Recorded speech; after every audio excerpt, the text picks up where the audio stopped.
Shit We've Read is brought to you by Oblivion Geeks in partnership with Bilo Network. Please visit shitwe'veread.com to support the show. Now, let's talk about some books.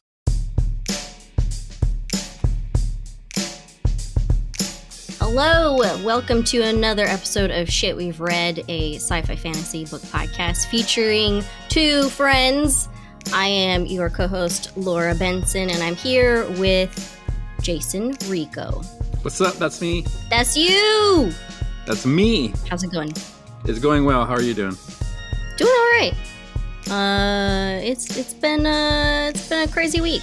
So I'm excited to sit down and talk with you about another book. Heck yeah. I'm super excited. I'm actually really excited to talk about this one. Yeah? Yeah. So this episode we are talking about The Black Veins, part of the Dead Magic series, book 1 by Ashia Monet. This is a YA queer urban fantasy, so definitely up your alley, Jason. Heck yeah. Urban fantasy. Bring it on. Before we jump into that, though, let's talk about some of the other shit we've read recently. Yeah. What have you been looking into? So prior to this book, I've read a few different things that were all sequels to War of the Worlds by H.G. Wells. Ooh. I'm the kind of person that, like, when I find a story I really like, I want to consume as much about it as possible, especially like reimaginings, retellings, unofficial sequels, stuff like that. And so I found a couple different ones. I think I read like 4 or 5 in the last couple weeks. The first was War of the Worlds and Sherlock Holmes together. What? Which like should have been great because I love both of those so much. Like I love Sherlock Holmes. I love War of the Worlds. Unfortunately, I did not like it at all. Oh, that's a bummer. It just like I don't know. I just felt like the author, because it was not an official sequel to either of those. So the authors did not get the tone for me of Sherlock Holmes correctly. So I just felt like I was reading kind of fanfic. And then also, you would want Sherlock Holmes to kind of be more involved in the invasion, but it kind of just felt like the invasion's happening and also Sherlock Holmes is going on, but they don't really quite they don't meet merge up well together the way I wanted them to. Gotcha. So I was gonna ask. It sounded kind of like it was more of a fanfic type thing. How long was it? It wasn't very long, but it took me way too long to get through, which is a good indication that I just did not like it. It was definitely under 300 pages. I think it was in the low 200s maybe, which is really short. Okay. And I should have gone through that really quickly, but it took me like at least 5 days to get through. I just could not get into it. That is very long for you. Yes, exactly. That's an eternity for me. So I don't like it. But that's okay, because after that I read a couple different things in the Scarlet Traces, I guess, kind of continuation, which was a graphic novel. It's a graphic novel continuation of War of the Worlds that asks the question, like, okay, the aliens have been defeated. What about all that technology? What happened with everything that got left behind? So this examines the technological advances that humanity has. So I read 2 volumes of that graphic novel, and then they had an anthology of short stories by a bunch of different authors that I just read. And I actually really enjoyed that.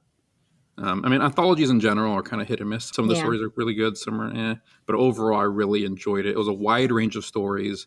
There was hard sci-fi. There was like a zombie tale in there. There was it's just a lot. So that was good. So that definitely cleansed the palate of the Sherlock Holmes fiasco, which should have been so good, but it just, I didn't like it. But I'm sorry. Maybe you should write your own. See, but here's the thing. I know I can't do it justice, so I'm not going to try. But you never know. You got to find a good author and like pitch the idea, and then maybe they'll write it. All right. This is a list of fanfic I need to get involved with. Yeah. What about you? What have you been reading recently? You know what? I recently read the Skyward novellas by Brandon Sanderson and Jancy Patterson. Okay. I'm a huge fan of the Skyward books, so I looked up the reading order because I knew Cytonic, the 3rd book, was coming out. So I read the first 2 novellas, and then you're supposed to read Cytonic, and then the third novella, and then it all kind of like fills in the gaps. Like, you don't have to read the novellas, but they do really well at like telling you what else is happening during Spence's book. And it really helps to build the rest of the universe, solar system. I can't remember the term that they use. But it was really cool, and I enjoyed it because it also makes it to where the story is no longer just about Spensa. It's about her flight as well, the skyward flight. So I really love it. And then I found out too that there's another novella that's kind of more of, it's kind of a standalone, but it's like telling you the history, some of the history of this story. So I'm hoping to fit that into my schedule next month so I can round out my current knowledge of the Skyward series. Okay.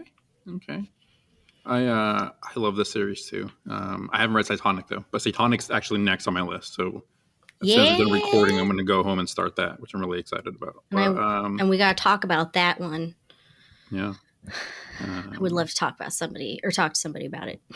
Yeah, for sure. I don't know if I'm going to read the novellas though. I'm on the fence. Well, maybe we'll just see how you feel about Cytonic, and then I can like say whether you should or shouldn't. All right. In my opinion, obviously. All right. Sounds good. Yeah, so I've been kind of focusing on that simultaneously. Just really quick in here. I did also start listening to the audiobook that the original short story for the movie Arrival is in.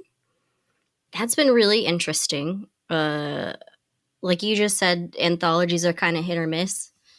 It is an anthology, and there's a number of, it's like, I want to say like 8 or 9 stories in it, and I've only gotten through maybe 3.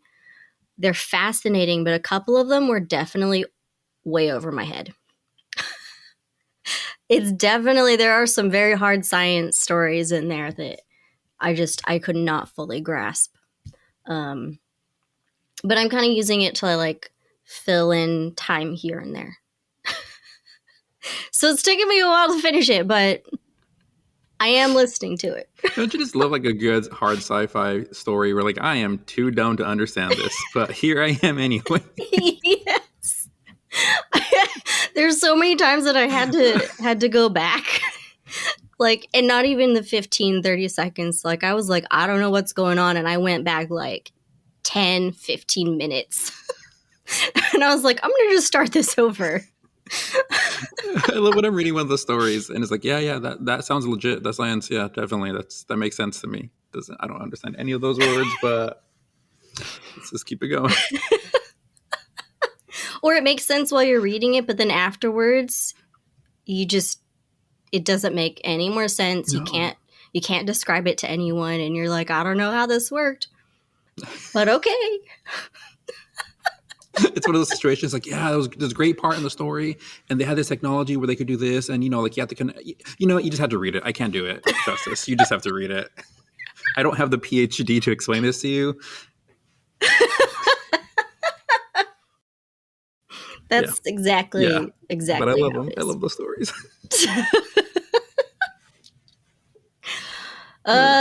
Okay. Should we jump into the book? Yeah, let's do it. That's why we're here. Okay. So again, we are discussing The Black Veins, book 1 of the Dead Magic series by Ashia Monet. Again, it is a young adult queer urban fantasy. That for sure piqued my interest when I was looking into this book. Jason, would you mind reading the synopsis for us? Sure, I can give that a stab. All right, here's a little synop for you. In a world where magic thrives in secret city corners, a group of magicians embark on a road trip, and it's the no love interest found family adventure you've been searching for. 16-year-old Blythe is one of 7 guardians, magicians powerful enough to cause worldwide panic with a snap of their fingers.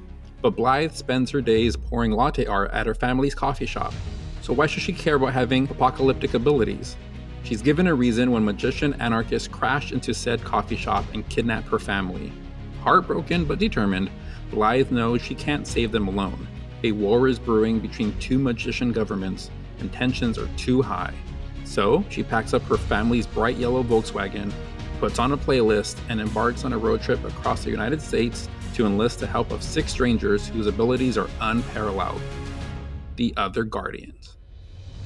Ooh. You made that so cinematic. So when I was reading the synopsis, right away that came to mind was Thanos, which is a snap of her fingers. I'm like, oh, okay, you got some Infinity Stone action going on here. Well, I mean, they do. Yeah, no, never mind. No. Okay, so let's just do first the non-spoiler first impressions. Okay. What did you think? I really, really enjoyed this book. It wasn't perfect. I have some questions, and there are some things that really kind of bugged me, but not enough to take away from my enjoyment of this book. I just really enjoyed this book. I enjoyed reading it. I enjoyed the characters. I enjoyed the representation. Like you said earlier on, urban fantasy is totally my jam. So it already has a +1 star to begin with. Yeah, so I really like this book. Yeah, what about you? I was honestly a little underwhelmed, which is surprising because I usually like really enjoy the, like found family road trip kind of adventure type stories. I think it was still really fun, but it definitely felt like a YA book. Yeah, for sure. And I don't think we mentioned it, but I believe this was also her debut. Is this her debut novel? I believe so. I believe this is her first book, yeah. So I feel like, for a debut, it was really good, but I feel like I had a lot of questions and just things that kept happening that was frustrating. And I think I just kind of wanted more from it. But I don't disagree with any of that. I'm hoping you'll change my mind. I don't know, because I don't think I disagree with any of that. I think I'm curious to hear exactly what it is you'll say that you didn't like, because it's probably in line with what I did not like. But I just kind of chose to ignore that and just have fun with it.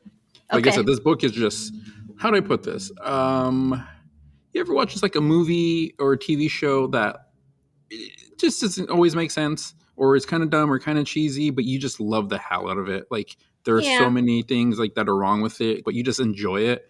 This book is kind of that for me. Not to say that there's a lot of stuff wrong with it or anything like that. It was just really fun for me. So any issues I had with it, any questions I had, anything that didn't make sense, I just found myself not really caring. I will say this isn't really spoilery, but for me, I found this book really predictable. Yeah. And that normally might annoy me, but it didn't in this instance, because it's like, I'm not here for the twists and turns. I'm here for the fun road trip. I'm here for, these kids at these guardians. So I think in that sense it delivered. But that's it. That's all I can say without spoilers. I want to also add that it felt a little slow in a lot of the book, and only like really started to speed up toward the end. Yeah.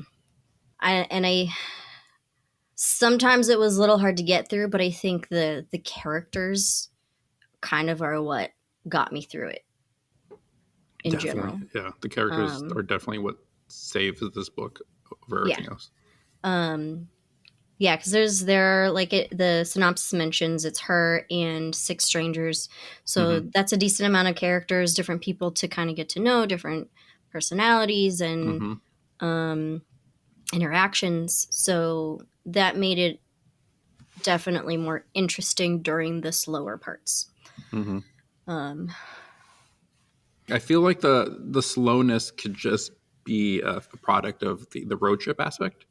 Yeah. I feel like that might just be difficult, right? Because the book says there's her and 6 strangers. So no matter what, you're going to have to go to these 6 different points in the book.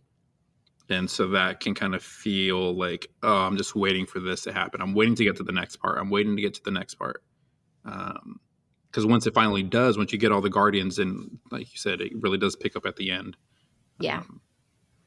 But yeah, I think that's just the kind of nature of the beast of writing a road trip story. Yeah, that's true. Well, do you want to get into the spoilers then? Well, actually, I will say one other thing that isn't really spoilery. Right at the beginning of the book, which I really, really enjoyed, was the fact that the author put content warning. I was just about to say that. Yeah. So, which, especially if you've listened to the last episode with Z and Bella, that was one of the things they said is like books should always have content warnings at the beginning. And this book has it. So right away, you know exactly what you're getting yourself into, which I think is just really good. Which I want to point out too, like this book is not, graphic or, this is a young adult book. Right. But it still had this content warnings because you just don't know what could upset your readers. So that was really cool when I opened it up and saw that. Yeah, and it's not even just like content in the plot, but it also references language that's in the book. And it tells you which chapters if you're just trying to avoid certain things. Yeah. And it's still very short. But I did very much appreciate that. Okay, that's all I have to say before the spoilers. Okay, no worries. Okay.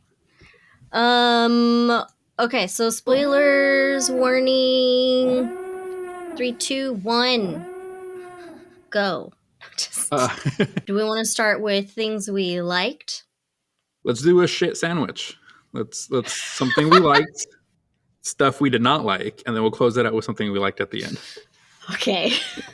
Okay. Well, actually, let's just kind of recap the plot for anybody who maybe hasn't read it and is still listening, who doesn't care about spoilers. Okay. This story takes place in a world where there is magic, and people use magic are called magicians, and there are magical governments within this world. Government, not in the sense of a country, like it's not like a geographical government. It's more of like a governing body. So, like if you were to compare it to like a Harry Potter, there's the I'm blanking on what the government's called, but like the wizarding government there overlooks all the magicians. So there's a few different governments. The ministry or something? Yeah, the Ministry of Magic. Thank you. Yes. There we go. How did I forget that? Wow. Okay. I didn't even read that. I know. So I was like, how did you know this and I didn't? Oh, okay. And so there's magical governments that overlook magicians, and you can belong to a different government. You can leave the government. You can kind of be unaffiliated. One of these governments is called the Black Veins, which is where we get the title of the book. And they are the largest magical and the oldest, correct? Yes.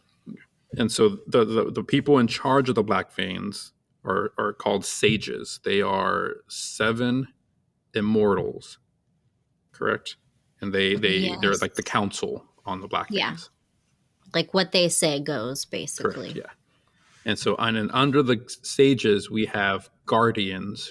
There are 7 different elements of magic. And the elements of magic are different like focuses, I guess you'd say. There's animal, there's body, there's mind, there's death, nature, ether, and Laura, help me out.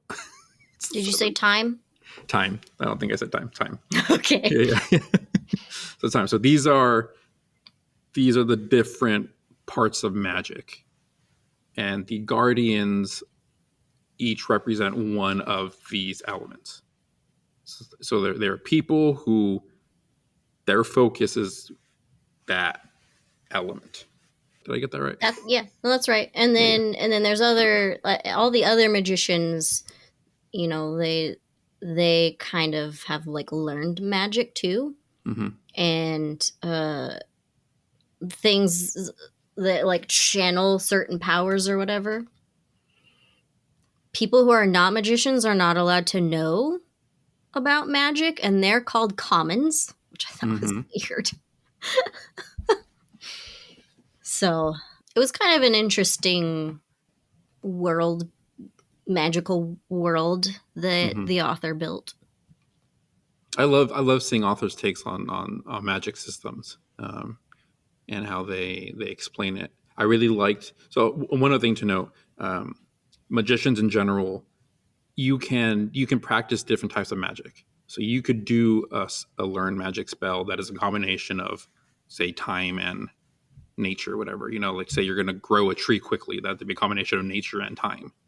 But the guardians are limited only to their own element. That said, they are almost like limitless on what they could do within their own element, so Yeah. long as they learn it. Like they could be incredibly Yes, powerful yes, in that type of magic. yeah. So the guardian of time could completely control time to whatever degree they want if they so mastered that. Yeah. But for the sake of our story, these guardians are all teenagers, so they don't really know what to do. They're all pretty new with their magic. Yeah.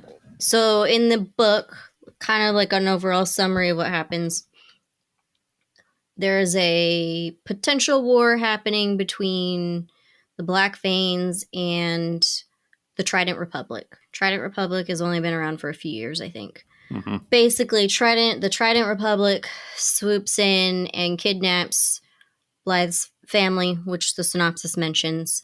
Blythe is supposed to be going to the magical city uh, of the Black Veins. I don't Yeah, like remember what the it's capital called. city of the Black Yeah. Veins. I forget what it's called, but yeah. And a woman named Katya is tasked with collecting all of the guardians because they suspect the guardians are being targeted. But Blythe decides she doesn't trust Katya. She convinces Cordelia to run away with her. And then over the course of this road trip, they end up finding all of the other guardians. Yeah, Blythe is going around trying to collect all the guardians as backup so they can go to the Yeah. capital of the Trident Republic to free her kidnapped family. Yes. So that's the overall driving point of the story. Yeah, so there's a decent number of characters that There's a we're lot. Yeah. always seeing. So there's the seven guardians, though again, they're not necessarily all there at the same time for a lot of the book. We see Katya a lot. The small boss is General Rue Whiteclaw. Mm-hmm. I liked the description that they gave for him. Big Dorito-shaped guy who looked and sounded like Hugh Jackman as Indiana Jones. I was like, what? They talk about Walden Oliver a lot, who is the actual, I guess, leader of the Trident Republic, but we don't get to see him in this book. But yeah, so it's a road trip trying to collect all these guardians to try and get them to help Blythe save her family, fight the bad guys, so it's just kind of a magical road trip adventure. Yeah, I would say Monet did not do herself any favors by writing a story that had 7 main characters on top of any secondary characters, on top of having to introduce a whole new world magical system. Yeah. Kind of mythology. There's just a lot in this book. And honestly, I think she did pretty well. I'd say so. I think in terms of the magic system, the characters, I never found myself lacking information for that. I had questions because that's just the nature of, when I read stuff, I want to know more about it. But I think she did a pretty, especially for her first book. Like, that is a tall order, and I think she did a really good job. Yeah, it is a lot of characters and whatnot. I think my favorite aspect of this was the representation, the diversity of all the characters. Mm-hmm. Like just the guardians. There's three black characters. There's a Chinese character. There's a white character. There's a Puerto Rican. A lot of them are specified to be queer, Yeah, whether like bisexual, or there's even a trans character. And I just thought that that was done really, really well. Oh, and then also supporting character that we only see in the beginning, but I loved them, was Jamie. yeah, Jamie is great. Jamie was amazing. Jamie was a non-binary coworker, friend, maybe future love interest. Yeah. Don't know. So I thought that was just kind of cool. What are we laughing at? Well, I'm laughing because like, yeah, we had two bisexual characters, we had a couple straight characters, and then we had Antonio, who I don't know what his deal. Antonio's my favorite character in the book, but like, did they specify that he's queer at all? I No, don't but think they when did, right? But they I keep don't flirting think with them, so. Yes, he's kind of flirty. But right? then when I was looking up like um other reviews, or like a set list, the character list with their information, so I didn't have to type it myself. Um, the one that I found specifies him as queer, but I don't personally remember that being specified. Yeah, I don't remember that either. But Jay, one of the other male characters who is bi, definitely flirts with Oh, Antonio.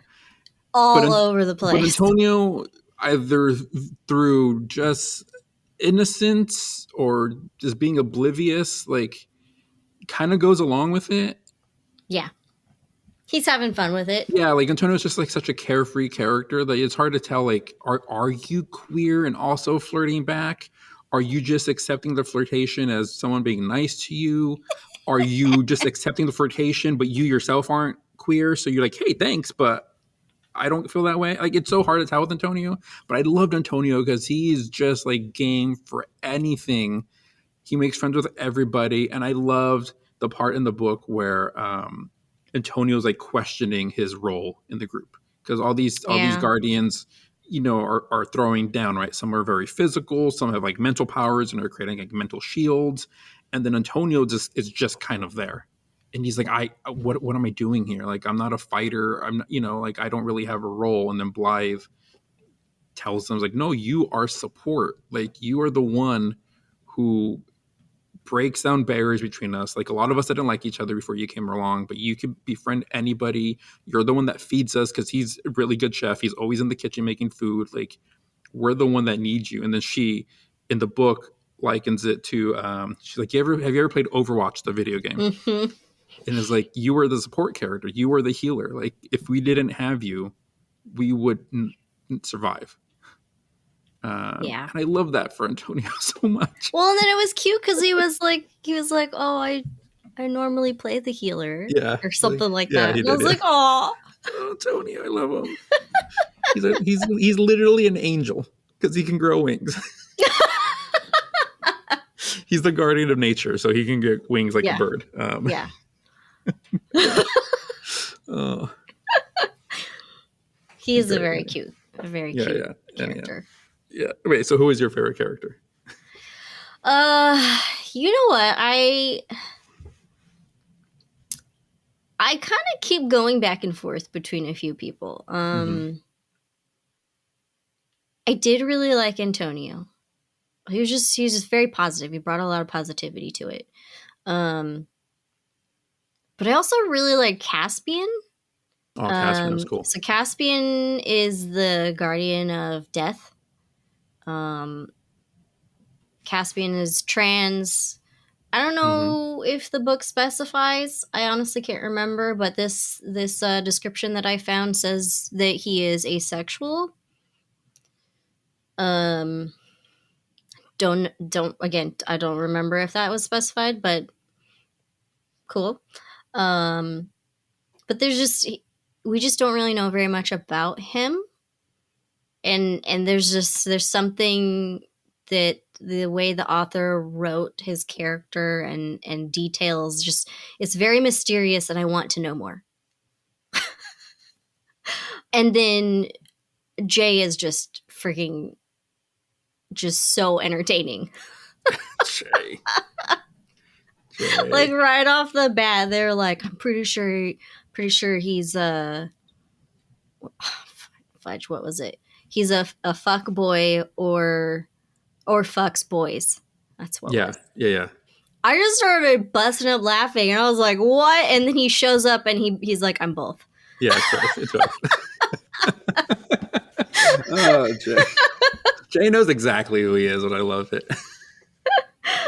He's just such a funny character. Yeah. So much flirting, but sometimes it just comes off as funny. But I really liked his character. And I like this. It's just so funny the way that he's always described, like, because he's the guardian of the body. Mm-hmm. So they're always like talking about how beautiful he is, and he's so strong, and he's just like always glowing, and it's just so funny because they just find themselves just being entranced by him. Mm-hmm. Is that the right word? Yeah. Yeah. Yeah.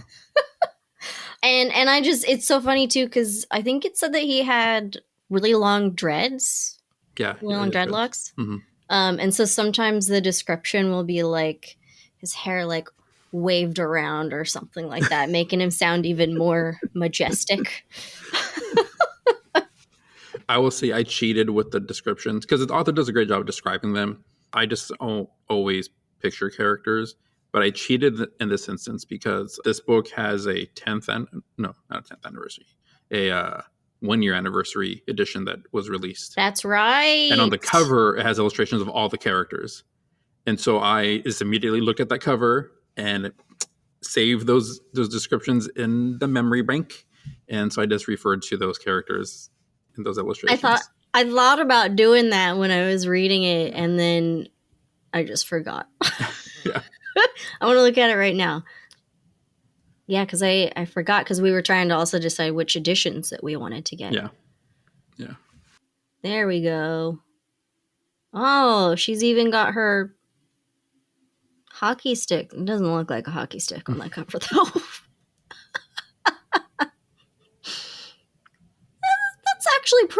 That's pretty close to what I was picturing. Sweet. Yeah. Okay, so we said a couple of nice things. Let's get into some of the things we did not like. Let's get to the shit part of the shit sandwich. Is this going to be a multi-layer sandwich? This can be like one of those Scooby-Doo sandwiches that have like 30 layers of meat and cheese and veggies in between the bun. Okay. So yeah, go for it. Okay. I have two major gripes. That really are just kind of one, but I will let you go first. I have more than that. Yeah, so you get started first. This is why I didn't want you to look at my notes beforehand. Okay, geez. My number one biggest gripe Mm-hmm. is this novel is just full of typos, incorrect words, bad grammar, and like inconsistent details. Okay. Normally I look past it, but it is everywhere, and it's not just the printed book. When I read books for the podcast, I often read from both the print copy and the ebook. So that's what I was doing here. And if I'm reading the print copy, if I see something I want to highlight, then I'll pull my ebook out and highlight it so that I have it saved somewhere. So there's been times when I will go back and forth and compare. And some of these are fixed in the ebook. But I will say the majority of the time that I read this was on the ebook. So even the ebook is full of them. I was going to ask if you read it, if you saw these typos on the ebook or the printed book, because I read it. I have the physical book as well, but I read it entirely ebook, so I also take notes. And I came across a bunch of typos, and it was annoying me. But I made sure to check. It was like I came to one typo. I was like, okay, is this in the physical book as well? Because I know sometimes certain things are edited more when they get printed or vice versa. And so the one typo, I forgot what it was, but when I found it in the ebook, I looked in the physical book and it wasn't there. And so my assumption was the errors are in the ebook. They fixed it for the printed version, or maybe it was just like a weird formatting thing, like a glitch. I don't know. But if you're saying they were in both, then yeah, that could definitely be annoying, because there were a lot of typos in the ebook for sure. Yeah, there was one that stands out to me the most because I was so confused I didn't know what it was saying at first. it said horse, like a horse voice. Mm-hmm. And it didn't make sense in the context in the printed book. So I took out the ebook and looked at it, and it was supposed to say horde, and it was correct in the ebook. Wait, because I'm almost positive I came across horse. Yeah, in the ebook, I came across horse, and it was an error in the ebook. But you said it was fixed in your ebook. Because here it is. I found it. The Kruben horse has swallowed Antonio whole. Was that in the? Was that was? This is in the ebook. It's in the ebook. It's in my ebook, anyhow. So the errors are just all over. Let me try it. I will say though, how do you spell horse? I'm entirely positive this is an independently published book. Oh no, it definitely is. Yeah. So I want to make it clear we're not attacking the author about this, right? This tends to be a common thing amongst a lot of self-published books because they just can't afford the editor. No one's really kind of proofreading these things, and that's just the way it goes sometimes, It's just when you're reading it just gets annoying. But a lot of authors, even self-publishing, they still have people that are reading these. Yeah. But yeah, that's my biggest gripe. Like I understand, yes, it's self-published. Maybe she couldn't get an actual editor, but it's just it was so many that it often took me out. Or like there's like missing words completely gone, and it just got frustrating when half the time I had to like interpret what the sentence is. Yeah, I will say for me, the majority of the typos I was able to get past because I knew what they were trying to say. It was like a wrong letter here or a wrong word, but it was easy to infer what the word was supposed to be or whatever. So it wasn't difficult, except for a few instances, in particular, like this horse one. I had no idea what this word was supposed to be. So thank you for telling me it was supposed to be horde. Horde. But there's a few instances where like, I'm just going to move on. I don't need to know what the sentence was trying to say. It's fine. I can get the general vibe, context clues of what's happening in the scene. I'll just move on. Okay, so typos. One. What else you got? What is yours? Okay, well, my two things really are connected to Katya, and the Guardians in relation to Katya. Okay. So there's two kind of separate issues, but they really are one. One of my biggest pet peeves about books, in particular YA books, middle age books, any book that involves kids of any age, is that so much of the plot can be avoided if adults just told kids certain things. Mm-hmm. And so in the book, the kids come under the assumption that Katya is working for the Trident Republic because she has the same wind powers as White Claw. And then she kind of infers what she says, like, I know him, but I don't want to tell you about that. And so right away, they think she is a traitor working for White Claw. We're going to leave. So this entire story only takes place because Katya didn't say, I grew up with him. We're not friends. I grew up with him, which we find out later in the book. And that's like immediately just a gloss over. It's explained in like half a page, and then we move on from there. So like, and then we don't even see her after that. So this entire book really didn't need to exist except for that tiny bit of information not being shared, which annoys the hell out of me. And then stemming from that, once they leave, my other biggest gripe was how easily the Guardians are able to avoid Katya when honestly, Katya probably has way more resources than them, right? She's part of the Black Veins government. Yep. She knows that they're going to the Guardians. It'd be one thing if the Guardians left or on the run and you had no idea where they're going, but you know exactly where they're going. Why don't you just wait for them? You have all these resources. There is no way in hell these meddling kids should have avoided Katya for as long as they did. And then even when Katya kind of catches up to them, they're able to easily escape again. Yeah, she just lets them go. Yes. So, well, no, not the part where she lets them go. Oh, no, you're talking before about... that. Okay. Before that. That was, yeah. Actually, I totally agree with you on that stuff. And it's also related to one of my other things that I was frustrated about is everything just seemed too coincidental and convenient for them. Mm-hmm. Just Like overall, Jay? everything. Yeah, just happened to find Jay. Okay. I have a couple of other of sentences or quotes that I saved, like when they bring Jay to a hotel. They're like, how are we supposed to carry him through the lobby and into the elevator before anyone asks questions? And they do exactly that. Yeah. Just happens to work out. And then they go into that antique store, and the what is the name? Roger, the cashier kid, was like, you know what? I don't need your horrible bribes. You can take the stuff. I'm sure no one cares. Yeah, just Easy. take whatever They you just need. like took all this shit, all this magical, powerful shit, and then just left. Oh, you need plot armor? Here you go. Don't worry about paying Yeah, for it. Just take it. exactly. Oh, fix my hockey stick. Oh, I've got tape. Yeah. Yeah, there was a line towards the end of the book, I think, after they get Jay, where they comment on like, oh, we just like came across him. Like how convenient was that we just found him. And so I feel like even the author is aware that some of these things are just too coincidental. Oh yeah, she knows I'm that. just gonna acknowledge that it just happened because I needed it to happen.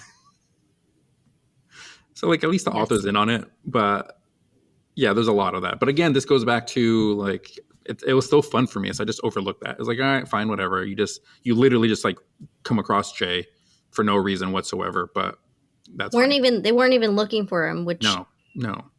I don't think we know why they weren't looking for the last Guardian. Oh yeah, that was one of my questions. There's 7 guardians. We know there's 7 guardians, but for some reason throughout the entire book they keep like only talking about finding 6 of them. Like one of them is lost, and I don't remember why that is. Is it they just forgot who the 7th one was, or I think it has to do with maybe that was for Caspian. The note, the list, the name list that they stole from Katya. One of them had a bunch of question marks next to it, and I don't remember if that was Caspian. That was Jay. Jay's. Yeah. Okay, maybe that's why they didn't go looking for him, because they didn't know. So it wasn't that they just literally didn't have a location for him. That's all it was. I think so. Or that might have been for Caspian, because they didn't know where Caspian was. No, they knew Caspian was in Quebec City. Like they knew they didn't have like an actual like house address, but they knew where he was. That's right. Okay. But yeah, for Jay, they had no clue what it was. Okay. And they were like, why was that? Why was that? Us is enough. But why was that? Why was that important? Why was not knowing where Jay was a thing in the book? Because they didn't want him. She didn't want them to know that he was Joshua Hoffman. So it was only for that reveal that he is probably the heir to the Zadis. Yeah. Zadis. I'm gonna go with that. Yeah, Zadis sounds cool. Okay. All right. Well, whatever. You mentioned a few things that I had questions about. We just mentioned that Caspian was in Canada. Yeah. Quebec. Yeah. How the fuck did they get into Canada? Yeah. I was wondering the same thing. I was like, wait, what? You have these 5 kids going to Canada. They just all happen to have their passports on them, and it's fine. No one's going to question anything. I was like, well, and they're a car full of children with no adult. Like, they're not going to get through Border Patrol. Yeah, exactly. Like, no, what are you kids not going to happen. And why was Caspian in Canada? What did that have to do with anything? Yeah, that was weird. And why is Caspian named Caspian when it sounds so much like Casper? Because he's a ghost? I think so. Which is another question I had. Did we know what Caspian's name was before we met Caspian? No. Their dead name? No, we don't know. Okay. I was really confused because when Katya meets up with them, at whatever point, she says, and you changed your name because I'm a boy, Caspian says, and I missed my afternoon nap, so I'm too tired to deal with transphobia. Thanks. So I was like, wait, what was Did we know what how did they know who they were looking for? Okay, so it was never said in the book. I had to go back to because that kind of threw me off because it was never implied that Caspian was transgender. It did mention that when the Guardians got to Quebec City, they were talking to that guy, and he. It's implied that in the story they said Caspian's dead name, but it's never printed because the guy, Hmm. the man replies, "I don't know anybody by that name, but what about this person? Like the same last name, but not the same first name." Hmm. It's like, oh yeah, I'm looking for Laura Benson. Well, I don't know that, but I know a Lorenzo Benson. Like I know the Bensons in general. Are you talking about Hmm. Lorenzo? Okay. So it was never printed, but I think the Guardians did have it on their paper. Hmm. Yeah, that did kind of throw me off a little bit because they did make a point to say that Caspian had a different name. They never Mm-hmm. really explained why until that part. I'm like, oh, because they're transgender. Okay, Yeah. I mean, that makes okay, sense. yeah, I okay. was I just get it now. Yeah, but I definitely had to go back. okay. That wasn't just me. No, no, no. Did you think Caspian was actually dead? I was kind of on the fence because I thought it was weird if Caspian's dead but still had magic. But then I was like, well, then again, he is the guardian of death, so maybe that makes sense. But it makes more sense that he's not. Everything with Caspian was just so like, I don't know. They were like when the guy said, "Oh yeah, he hangs out in the graveyard." They're like, oh, "The graveyard." I'm like, "He's the guardian of death. Where do you think he hangs out? Like, why is that shocking to you?" It's like like, "Oh, he's the guardian of geeks. Well, he's in the comic book store." Yeah, of course he'd be. Where else would he Duh. be? So like, I didn't know why that was surprising. And then when he was a quote unquote ghost, and they assumed that he was, I never thought he was dead for a second. No, he's the guardian of death. He could probably turn into a ghost. And also, he's eating ramen. Why would a ghost need to eat ramen? That's true. That's true. I'm going on my list. I'm checking my list to see what we've talked about. All right, Laura, here we go again. Just like talking shit about a book, even though we enjoyed it. Well, remember, I did say that I was a You little did. underwhelmed. You did. That's So I'm fair. hoping that our discussion will change my mind. Okay. Number 2 on my list. I do not like Blythe. Okay, that's never a good time when we don't like the main character. I liked her in the beginning because she was like super friendly and like I felt like she was trying to overcome some things when she's trying to be friends with Jamie, and obviously she's going through stuff with this whole guardian being attacked thing. But then as the story progressed, I just didn't like how she was with everybody. Like she somehow suddenly became the leader and was like making all the decisions. I Mm-hmm. don't understand why they started just following her. She became manipulative. She was kind of judgmental. She didn't come off as very sympathetic a lot of times. And she was very hypocritical.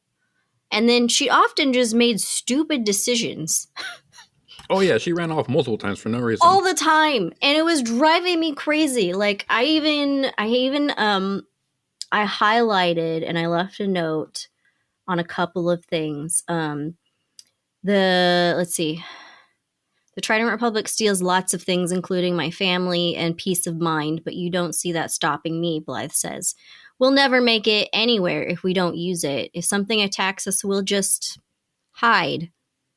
This is when they were in the tempore. Mm-hmm. And I was like, girl, you're smarter than this. We're just going to go into the tempore and then just hope and just hope they don't find you. You know that they took it over.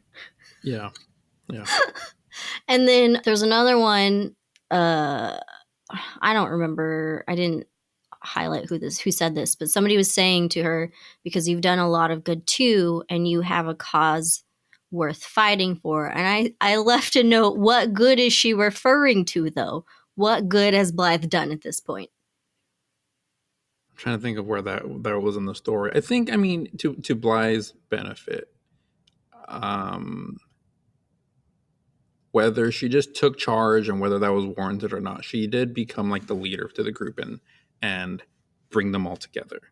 She was able to pull out of them, I think, aspects of themselves they weren't aware they were capable of. Maybe. Like Cordelia in particular at the end kind of says, like, I looked at you and you're so like kind of like sure of yourself and you were able to do all these things, and I kind of like wanted to be you. I think Blythe is able to, not in the best way, but ultimately get them to be the best versions of themselves. I suppose. I mean, sure, it's in service of what she wants, but also we got to remember, Laura, these are kids, right? I know, but I just kids make dumb decisions all the time. it was just driving me crazy. Like, I just could not connect with her and like the decisions she was making, and you know, I think part of the thing too that I actually another. I was looking at reviews and there was a review that kind of like really explained how I was feeling too, is a lot of times the author was just telling parts of the story rather than allowing us to experience those parts. And so I'm wondering if maybe I also couldn't really connect with Blythe because of that. Like, I wanted to like her. I liked her in the beginning. I just didn't like the direction that she went. Like you just said, it was all very much for her own benefit. Which, I mean, I understand to a certain point because she's trying to save her family. I get that. It felt very manipulative, especially if she's asking other kids to help her. It's like they might die for you and your family. You should, be honest. And we see that kind of like happen with Antonio. When Antonio finds out what they're actually really doing, he was pretty upset. So yeah, she does kind of get better about being honest after that, but it still felt very manipulative in a lot of places. Yeah, I mean, yeah, you're not wrong. Something you said brought up a question that's not at all related to what you're talking about. Okay. But I'm trying to find it. I'm almost positive that there is a part in the story where Katya is talking to, what's that other guy that she knows that works with them? Val? Yeah, and I think he's saying something along the lines of like she kind of cuts him off. But it sounds like he's going to say that they can't die or they can't do something, or like they're like, are they immortal themselves or something? And I'm trying to. They as in The Guardians. The Guardians. Okay. Because you just said that, like they could die. I'm like, I feel like maybe... I mean, but they don't know that. No, they don't know that. They don't know that. I mean, they don't. I mean, if they can't die, they don't know that. So she's still asking them to potentially. Hold on. I think I found it. And they're guardians, Valerian continues. You know they can't. I know, Katya interrupts, but they can be hurt in other ways. Oh. So I think the guardians are they the new sages? The look on your face just now was like mind blown. I don't think they're the new sages. I think they are the embodiment of their element. So it's like saying, okay, I am the embodiment of time. Well, time can't be destroyed. So therefore, can I not be destroyed? So is that what's happening? They're always going to be around? Are they immortal along with the sages? I'm blanking on the details of why they did this. Please hold while we look this up. Okay, I found it. The sages are immortal. They've ruled the Black Vein since the fall of the Roman Empire. They live in Frostglade, handle all government affairs, and protect the cores of the 7 elements. Now, the cores are 7 orbs which, if destroyed, would obliterate the magic of the element they contain. So say the orb for the element of nature was destroyed. Magicians wouldn't be able to make tornadoes or hurricanes or earthquakes. These cores are, as you can imagine, filled with magical energy. The sages were even bestowed with magic from them, which is one of the reasons they're so powerful. 15 years ago, one of the sages became power hungry. After years of planning in secret, he attacked the other sages and nearly destroyed Frostglade in his attempt to absorb the power of the 7 cores. Blah, blah, blah, blah. So the sages decided that the cores were too overpowered to be left in their raw state. So now each element is split amongst a guardian and a core. So I wasn't too far off. They're kind of like Infinity Stones, but also they're on the guardians. So I don't know. Maybe that doesn't make them immortal though, because it says that the cores can be destroyed, and if the cores are destroyed, then magic of that element is gone forever, which means it can disappear. So maybe the guardians aren't immortal. Yeah, and it's split between them, so I would assume that makes them less powerful and less able to survive. Oh, maybe it's like a Horcrux. You can't destroy the person without destroying all the Horcruxes. Oh. So you can try to destroy the guardian, but the core is still around, so therefore you can't. Maybe. I don't know. Did you just predict book 2? That's it. You don't have to read it. I predicted it. So we mentioned earlier that we liked the seeing different authors create their own worlds. Mm-hmm. What did you think of the magic system and whatnot in this book? I from what we saw, I enjoyed it. I enjoyed the idea that magic stems from these 7 elements. And I'm really curious to see if that'll be explored more in future books, because all we really see is airbending, right? We see right. Whiteclaw and Katya do airbending, and I'm talking about the guardians magicians who aren't guardians. So we see that. We see Rocco, one of the biker guys. He fireball, so he is. Oh yeah, that's right. So he's firebender. Did we see anybody else really use magic that wasn't guardians? Oh well, her parents. Her mom can do force fields. Oh, that's right. Yes. And her dad can go invisible. Mm-hmm. So Sue Storm, and Violet from The Incredibles.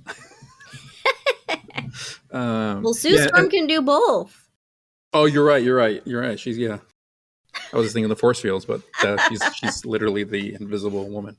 Yeah. So they're X-Men who could also learn to do magical spells. Yeah.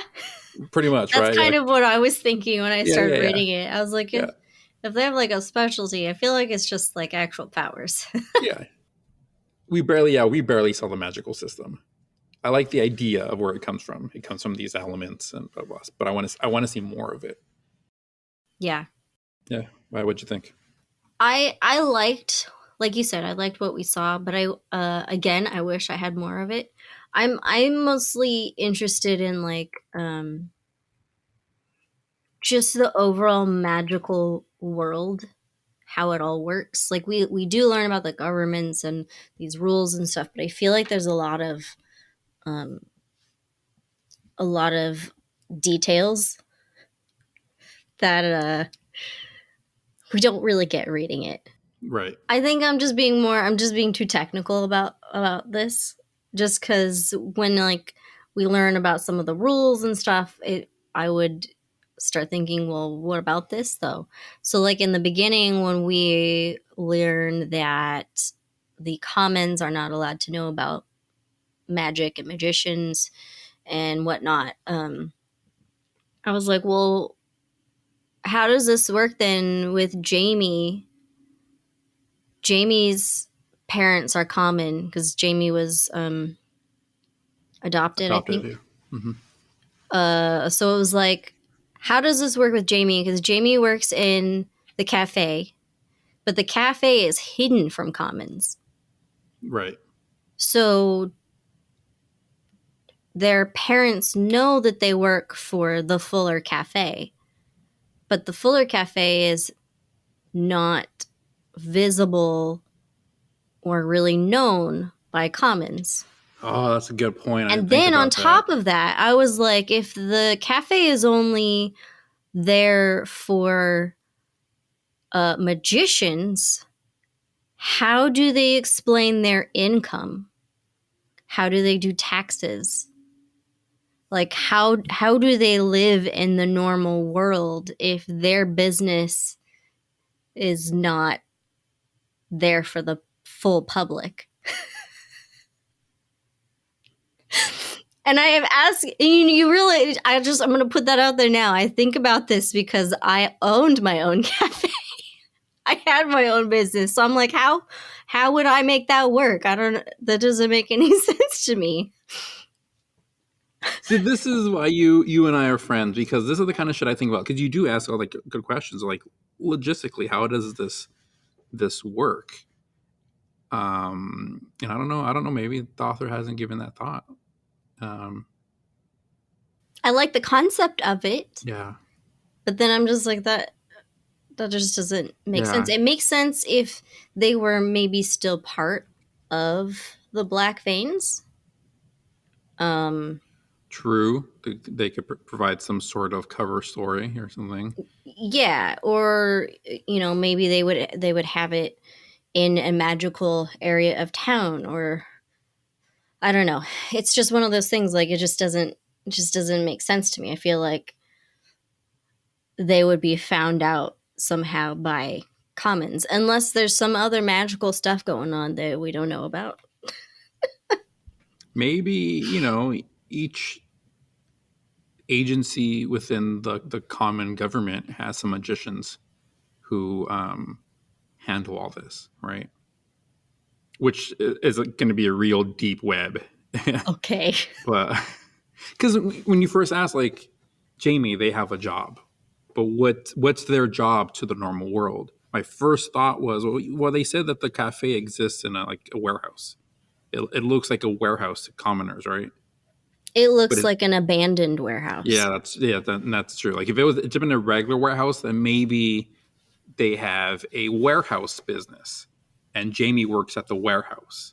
But you're right. Jamie's parents specifically said the cafe when they met Blythe, and like you said, it's an abandoned warehouse, so that can't be a cover job.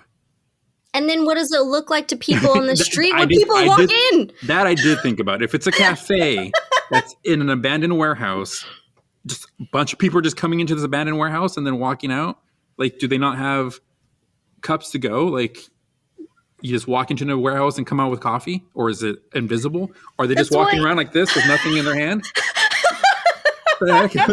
Yeah, you're right. A lot of this doesn't quite make sense. Laura, look, I was trying to ignore all this stuff. I was just trying to have fun with this book. And now I'm like, I still have fun with it. This is probably why I would never write anything, is because I would get into too much detail and I wouldn't know how to fix it. And so I would just scrap it. Yeah. Laura, what's the story about? I don't have a story, but the way it works with the real world is figured out. Anything else major? I think that's probably it. I think I probably will read the next book. I think mostly, again, because of the characters. I want more from the characters, because I feel like, we said that she balanced the 7 characters pretty well for the most part, but I still feel like we came out not like really getting to fully get to know them or understand them. No. By design, I would say, like, we definitely did not dive a lot into Storm. Storm has that whole story with New Orleans, and there's a whole going on there. We don't know Caspian's family. We know is dead, but we don't know anything else. Yeah, we know Jay's family exists in the world. They're pretty popular, but we don't really know much about them. So there's a lot more with the characters. Yeah, and I do want to get more of their backgrounds and see more of their interactions with each other, because like we kind of said before, this is a road trip story, so we're not going to really get into every interaction that they have. So sometimes it felt like a jump to certain, like, why they made certain decisions.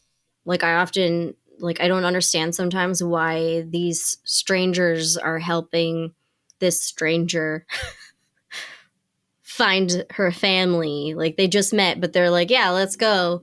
So I want to get to know them more to be able to understand them individually. So I hope that that's going to be in the second book.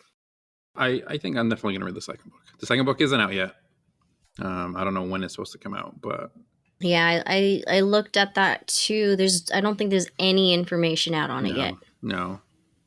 And since it's self-published, I mean, she's not going to be beholden to any sort of release date from a publisher, so it'll come out whenever it's ready. Yeah. But I would like to read more, like, urban fantasy. I'm in for it. So, and it was fun. Like you said, the characters are definitely what made it for me. Yeah. Well, what would you rate it? I was thinking about this. It's tough. At least a 4. I'm gonna give it at least a 4. I was thinking maybe a little higher. Like, do I want to go full 5 stars? I don't think it's a 5-star book, although it's really fun. Like, just for the fun factor, it feels like a 5-star for me, anyhow. But then you get into the questioning about things, and that brings it down a little bit. And after our discussion, I think 4 is a good rating for this book. Yeah. What about you? Before we started recording this, I was gonna say 3, but kind of after talking through some things, I feel like a 3.5, 3.5. Right. So you did kind of change my mind a little bit. Yes. Just had to talk through a few things. Nice. To be fair, I think you brought me down a little bit. So. Oh, so we evened it out. Yeah.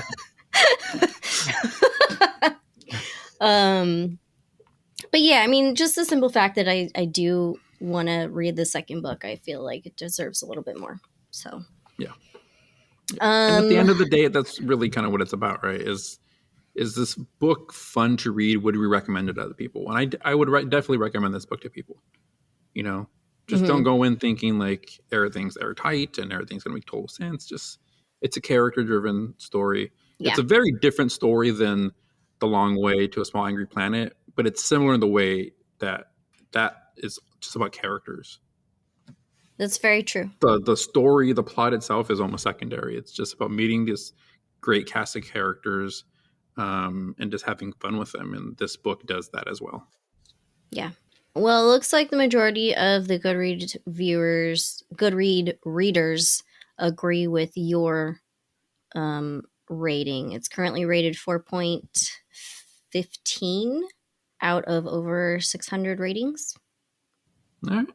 So, means people definitely liked it. I would say I would also still recommend it. It did have good characters. Do you have any recommendations for people who might like this kind of book? Yeah, I normally wouldn't recommend like the second book in a series instead of the first book, but in this instance, it'll make a lot of sense. I recommend the Simon Snow trilogy by Rainbow Rowell, but in particular, the second book, Wayward Son. The series in general is a YA fantasy about teenagers at a wizarding school. But the second book is a road trip book. So cool. If you like the idea of like YA fantasy and you like the road trip stuff, in general, this trilogy is really good. It's one of my favorite trilogies. And so I definitely recommend if you like YA fantasy. And then also I'd recommend The City We Became by J.K. Jemisin. This is an adult sci-fi fantasy. I don't really know if it's sci-fi or fantasy. It's kind of straddles the line of both. But it's about 5 guardians of New York City who must come together to defend their city. Ooh. I'm trying to think of how much I can say without spoiler. I don't think this is too much of a spoiler. Each borough of New York has its own guardian that kind of represents the flavor of that borough. And then there's a big threat that's challenging all of the city, so they have to band together. So great cast of characters. This book, well, both of these series, well, the Simon Snow series and The City We Became, both are queer friendly. They both have queer characters in there. They both have a diverse set of characters in terms of ethnicities. So just like the Black Veins has a wide range of characters, so do these books as well, which is another big reason why I would recommend them on top of plot elements being similar. Yeah. Yeah. What about you? Any recommendations? Yeah. My recommendations are also queer friendly. So the first book that I was thinking of was The Sound of Stars by Alicia Dow. It is a YA road trip romance that's taking place during an alien invasion on Earth. It just kind of had like a similar, it had kind of a similar road trip kind of feel to me. I forgot about the road trip part of that book. Oh yeah, they're traveling literally across the it's a big part of the entire book, and I US. forgot about it. Yeah. So this book, The Black Veins, was very specifically not a romance book, but The Sound of Stars is definitely a romance. So if you're looking for a road trip romance, this is perfect. Another one that I would recommend is Gear Breakers by Zoe Hannah Makuta, which we have an episode for also. Mostly I would think I'm thinking of this book just because of the found family kind of storyline of it. Felt very similar to this. So if you're into like sci-fi robots and a little bit of really cute, adorable romance, I'd highly recommend this one. And then I was just thinking you brought up The Long Way to a Small Angry Planet. The Long Way to a Small Angry Planet. That I would say also is really good for a found family, and it's kind of a road trip, more like a galaxy trip. I was debating. It's like, is that a good record? It's not a road trip. It's a space trip kind of. Yeah, I mean they're traveling. It's a travel trip. So yeah, I would say that one. That one is an adult book. Is very, very queer. It's so good. So if you are looking for something that's not YA, has more interesting, deeper kind of topics, but also still super fun, I would recommend that book. Good recommendations all around, I think. Yeah, I agree. And your recommendations, I have also been eyeing too, so I might have to try and find time this year. Or maybe next year. I read slow. The City We Became is so. I mean, Simon Snow series is also really good, great trilogy. But The City We Became, I devoured that book. I think that was the last book I read in 2019. It was like right before the new year, and I loved it so much. Straight through. I loved it so much. And then I found out it's the first in a series. It was a standalone at the time. There was no word about a sequel, and then when I found out there's a sequel coming out, I'm like, yes. Nice. Yeah, so cannot recommend that book enough. All right. Well, I think that's it. Thank you, first of all, Jason, for meeting up and discussing this book with me. Absolutely. Yeah, anytime. This is the last episode of season 1. I think it was a good ending to it. So we're going to take a month off, and we will be back in May. Mm-hmm. For the beginning of season 2. There will be some changes and updates and, fun stuff that we're planning. So if anyone has not followed us on social media yet, please do. We will be posting updates. We are Shit We've Read on Instagram and Twitter. I'm excited. I'm really excited for season 2. I am super excited too. I know we have some stuff in the works now, some stuff that we've already decided, some that's still kind of being fleshed out. Nothing that we can say quite yet, but I am very excited for season 2. And I think if you've enjoyed what we've been doing so far, you'll definitely like what's coming up next. Yeah.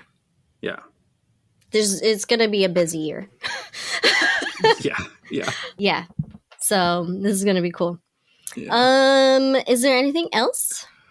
That's it. If you listen to, us so far this season, thank you so much. We greatly appreciate it. If you know anybody else who would like what we're doing here, by all means, please recommend us. We're still growing, we're still learning, but the future's looking pretty awesome, and we're happy to have you follow us, like, subscribe, rate, all the BS that people on the internet tell you to do. It definitely does help, though. It definitely does help us. So it does. Yeah. So we appreciate it. Yeah. Yeah. And two, we love recommendations. So if anybody wants to recommend any books to us, whether it's related to an episode or just something that you guys think we might like, definitely send us a message or comment on some of our posts. Yeah. Yeah. And if you've read this book and have any thoughts that you want to add, anything we got wrong, anything you disagree with, please let us know. Yes. We love to talk about this stuff. Yep. And we are very open to people changing our minds about things. So if somebody wants to make my rating go higher, please. Please. Let's talk. All right. Thanks again, Jason. Thanks again to our listeners, and we will be back in May. Bye. See ya. This episode of Shit We've Read has been an Oblivion Geeks production, hosted by Laura Benson and Jason Rico, with music by Joshua Chilton. To join the discussion on this and all other books we've read, find us at Shit We've Read on Instagram, Facebook, and Twitter. For episode transcripts and more information about us, please visit shitwe'veread.com. This podcast is part of the Bilo Network. Visit bilonetwork.com for more great geeky podcasts. Thanks so much for listening.